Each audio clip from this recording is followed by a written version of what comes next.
truth is, most people don't have a goal setting problem, they have a follow through problem. I used to be one of them. I used to write down my goals, feel hype.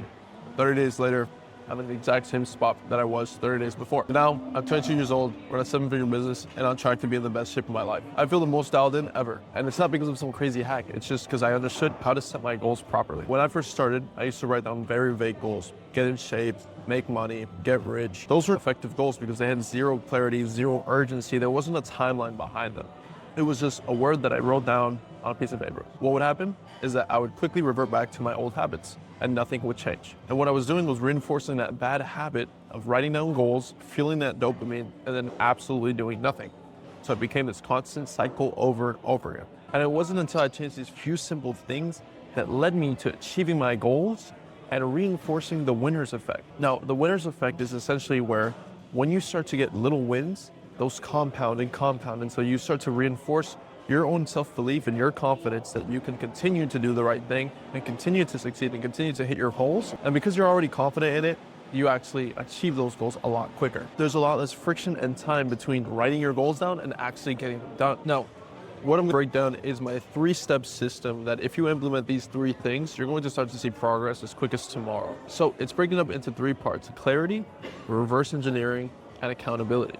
If you can have these 3 things, you're going to start to accomplish things that would have taken you months, weeks. So number 1, clarity. You have to know what done looks like. You can't reach the end goal if you don't know where the end goal is. You can't walk in the right direction if you don't know where the destination is. So you always have to understand where your end is. What are you trying to achieve from writing this goal down? Now, if you can't do that with a goal, then maybe you have to break down goals into smaller segments to where you can actually see what the success looks like and see how quick you can get to it. If I just write down, I want to lose weight, I'm not giving myself a clear indication of when or how much losing weight is, because I can run around for a couple blocks and lose a pound, and that's technically losing weight.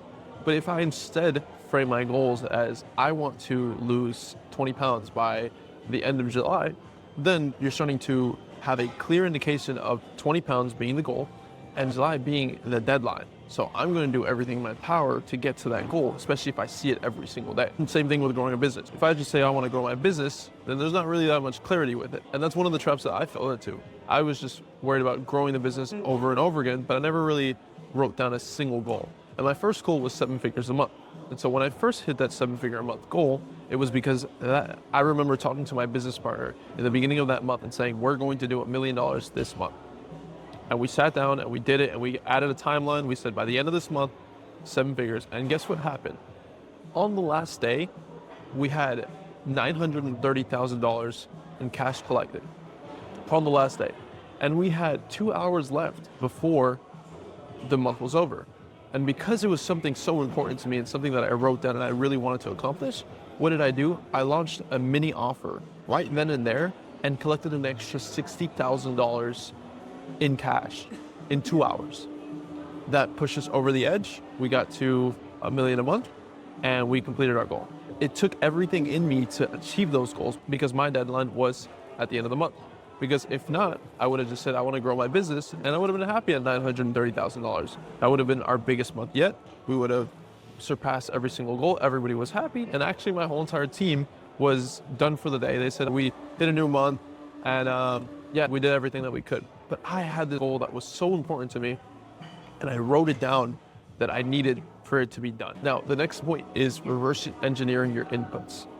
This is probably one of the most crucial things that led me to my success and led me to actually hitting that $1 million a month goal. Because if you can fall in love with the system instead of the goals, once you actually hit that goal, you'll continue to do the same thing over and over again. Inside of Atomic Habits, it talks about that a lot, where if you focus on running every single day and running a specific goal every single day, instead of just saying, I'm going to run a marathon. Most people, when their goal is to run a marathon, they hit that marathon and then most of the time, they start to slowly die off. And everything that they worked hard for just starts to vanish in the next couple of weeks because they already hit that.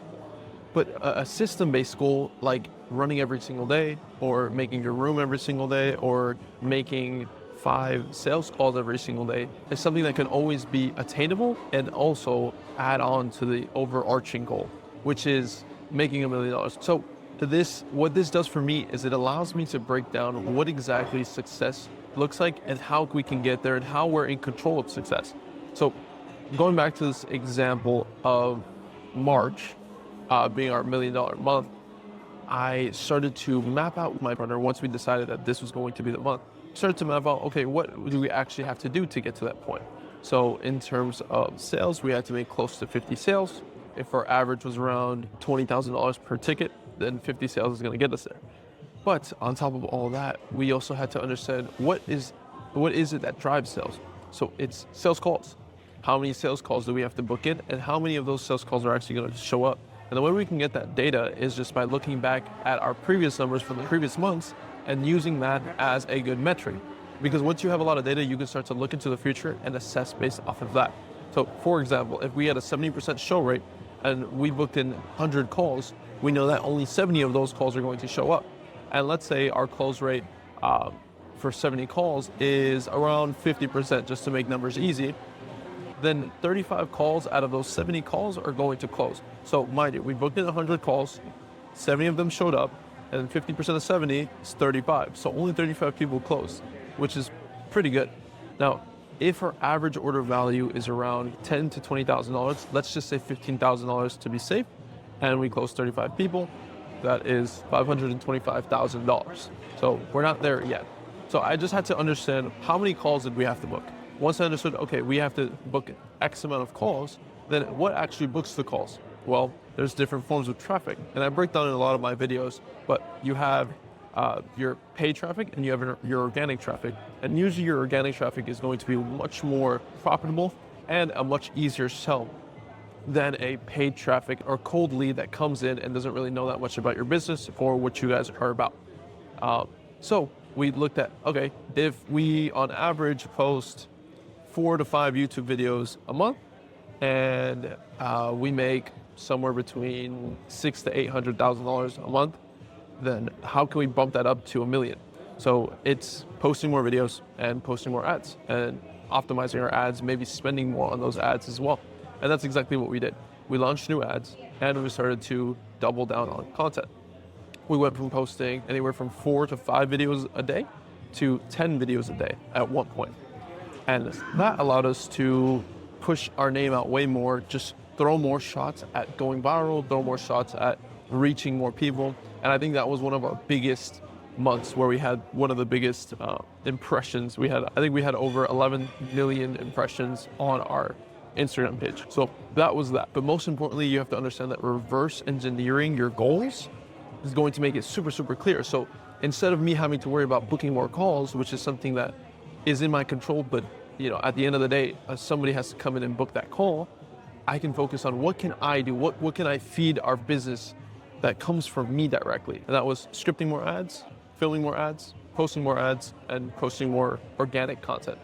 And if I can take care of those things, everything else should take care of itself because we already created this system that works over and over again. But that leads me to the last thing, and this is where a lot of people fall off. And I'm blessed enough to have a team around me, employees, team members, business partners that are going to hold me accountable at all times. Now, it's not just about somebody motivating you or telling you kind words, but it's about looking at raw data in itself. Sometimes that raw data sometimes you don't want to step on the scale, or you don't want to look at your bank account, or you don't want to look at how your business is doing if it's on a downhill trajectory.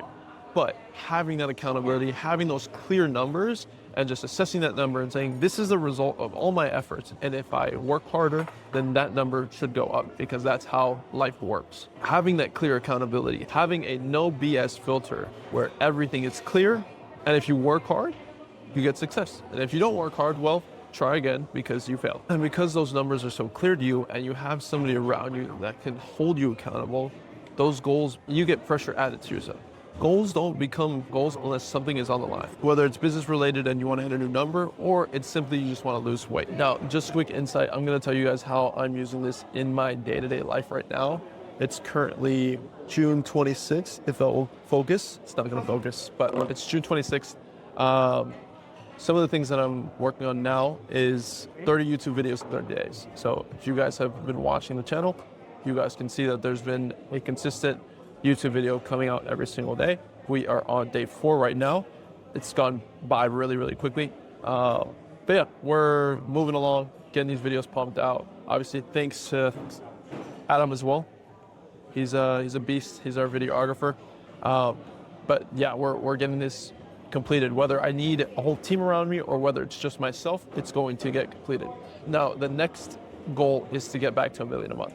We hit it once and then we had a big dip because we made some wrong decisions. Because of those wrong decisions, I take full accountability and we're building it back up to $1 million a month. And lastly is my health and check. I want to get to my peak physique. I just turned 22 years old not too long ago, 3 days ago, and it's time to be dialed in with health, wealth, and network, relationships, that kind of thing.